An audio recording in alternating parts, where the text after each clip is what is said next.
Hello guys, welcome to my channel T something, and in this video tutorial I will gonna show you how to fix the disable sticky keys pop-up on Windows 10 as well as Windows 11. So how can fix this type of error?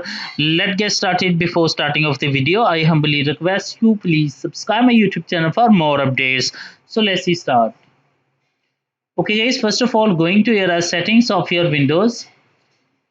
After that go to your accessibility, click on scroll down, click on a keyboard, and after doing this step, turn off sticky keys, go to it, turn off all these settings, turn off it one by one.